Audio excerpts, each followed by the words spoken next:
نحمده ونصلي على رسوله الكريم اما بعد۔ میرے دوستو، معاشرے کے اندر چند غلط فہمیاں ہیں جس کو میں نے ضروری سمجھا کہ اس کو آپ حضرات کے سامنے میں بیان کر دوں، بتلا دوں کہ اس کی ریالٹی کیا ہے۔ اس وقت میں جو خاص طور سے نوجوان یوتھ ہے، جو نوجوان بچے ہیں، ان کے اندر یہ بات پائی جاتی ہے، وہ اس مس انڈرسٹینڈنگ میں ہے، اس غلط فہمی میں کے شکار ہیں کہ ہم کیا کریں۔ فور ایگزامپل، والد نے اس کام سے منع کر دیا، والدہ نے اس کام سے منع کر دیا کہ اس کام کو نہیں کرنا ہے، تو ہم پریشان ہو جاتے ہیں کہ آخر یار کیا کروں، اب میں شریعت کی بات مانوں یا والد کی بات مانوں، والدہ کی بات مانوں۔ تو اس میں کنفیوز ہے، تو کہیں اس کنفیوژن کو انشاءاللہ میں آپ حضرات کنفیوژن کو میں دور کروں گا کہ اس کی ریالٹی کیا ہے۔ اگر کوئی بچہ 12 سال کا ہے، 13 سال کا ہے، وہ بالغ ہو گیا ہے، اب وہ ماں باپ کے تابع نہیں ہے، وہ خود اپنے فیصلے لے سکتا ہے، وہ شریعت کے احکامات پر عمل کر سکتا ہے، اور کرنا پڑے گا کیونکہ وہ بالغ ہو چکا ہے۔ دوسری بات، لڑکیاں ہوتی ہیں وہ بھی بالغ ہو جاتی ہیں اور وہ بھی اس کنفیوژن میں رہتی ہیں کہ یہ بھائی کیا کر رہے ہیں، کس کی بات مانیں۔ تو میں آپ حضرات کو بتا دوں کہ اگر لڑکیاں بھی بالغ ہو جاتی ہیں، میں اپنی ماں اور بہنوں سے بھی درخواست کرنا چاہتا ہوں کہ جس طرح جب بچیاں بالغ ہو جاتی ہیں تو ان پر بھی شریعت کے احکامات جو ہیں وہ عائد ہو جاتے ہیں۔ اب سوال یہ پیدا ہوتا ہے کہ بالغ کب ہوتے ہیں؟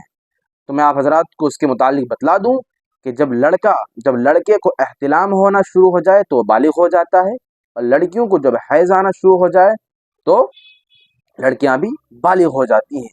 اب اس میں عمر میٹر نہیں کرتی ہے کہ بھائی عمر کیا ہے، اگر 11 سال کی ہے، 12 کی عمر ہے یا 13 کی عمر ہے، تو اگر یہ چیزیں جو میں نے بتلائی ہیں، جو علامتیں وہ اگر پائی جاتی ہیں تو لڑکا یا لڑکیاں بالغ ہو جاتے ہیں، ٹھیک ہے۔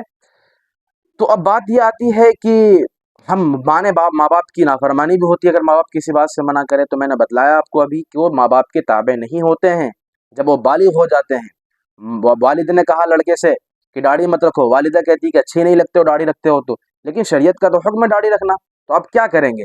تو یہاں پر آپ ماں باپ کی نافرمانی کر سکتے ہیں، ماں باپ کی بات یہاں پر نہیں ماننی ہے، بلکہ آپ کو شریعت کی بات ماننی ہے، ہمارے نبی کی بات ماننی ہے، اللہ نے جو حکم دیا ہے اس حکم کو ماننا ہے۔ اب یہاں پر ماں باپ کا حکم یا ماں باپ کی بات نہیں چلے گی، کیونکہ شریعت کے بیچ میں ماں باپ آئیں گے تو پھر ہم ماں باپ کی بات بالکل بھی نہیں مانیں گے، کیونکہ یہ شریعت کے اندر ایک طرح سے مداخلت کر دیں گے۔ اب روزے کی بات آتی ہے، روزے میں بھی ماں باپ کہتے ہیں کہ بچہ ہے اسکول جاتا ہے، ابھی روزہ رکھنے کی کوئی ضرورت نہیں ہے۔ ارے کیوں ضرورت نہیں ہے؟ اگر آپ بچہ بالغ ہو گیا ہے تو اس پر روزے فرض ہیں، اس پر روزے فرض ہے تو اس کو روزوں کو رکھنا بھی ضروری ہے۔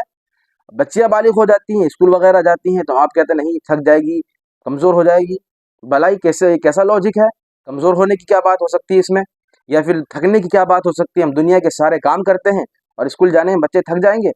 تو یہ صرف اور صرف جہالت ہے، غلط فہمی ہے۔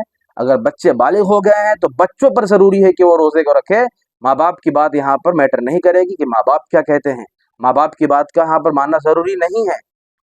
ہاں، یہ بھی نہیں کہ ہم ماں باپ کے ساتھ بدتمیزی کریں، ایسا بھی نہیں ہے۔ ہمارا اخلاقی فریضہ یہ ہے کہ ہم ماں باپ کی بات مانیں، لیکن جو بات شریعت کے خلاف ہے، خلاف شرع بات ہے، اس کو نہیں مانیں گے، لیکن ادب کے دائرے میں رہ کر اپنے والدین کو سمجھائیں گے کہ دیکھیے یہ چیزیں مجھ پر فرض ہو گئی ہے، مجھے اس کام کو کرنے دیجیے، آپ منع مت کیجیے۔ اس طرح ہم ادب کے دائرے میں رہ کر والدین کو سمجھا سکتے ہیں، لیکن یہ نہیں کہ بدتمیزی کرنی، نہیں تمہاری بات نہیں مانوں گا، اس طرح بھی نہیں۔ ہم ان کو ادب کے دائرے میں اپنی بات سمجھا سکتے ہیں کہ آپ شریعت کے بیچ میں اور میرے بیچ میں مت آئیے، شریعت نے مجھ پر یہ ذمہ داری عائد کی ہے، یہ چیزیں مجھ پر فرض کر دی ہیں، یہ چیزیں مجھ پر واجب ہیں، اس کو میں کروں گا۔ ماں باپ کو اس طرح سے سمجھائیں۔ بعض دفعہ وہ جہالت پیش کرتی ہیں، کہ جہالت کی باتیں کرتی ہیں، تو ہمیں ان کی جہالت والی باتیں اور جاہلانہ باتیں سننے کی ضرورت نہیں ہے۔ ہم پر اگر روزہ فرض ہے روزہ رکھیں گے، داڑھی رکھنا جب ہم پر واجب ہے تو ہم داڑھی رکھیں گے۔ اس لیے مجھے امید ہے کہ آپ حضرات کو میری بات سمجھ میں آئی ہوگی، اس لیے اللہ سے دعا کرے کہ اللہ تبارک و تعالی ہم سب کو ان باتوں پر عمل کرنے کی توفیق عطا فرمائے، آمین۔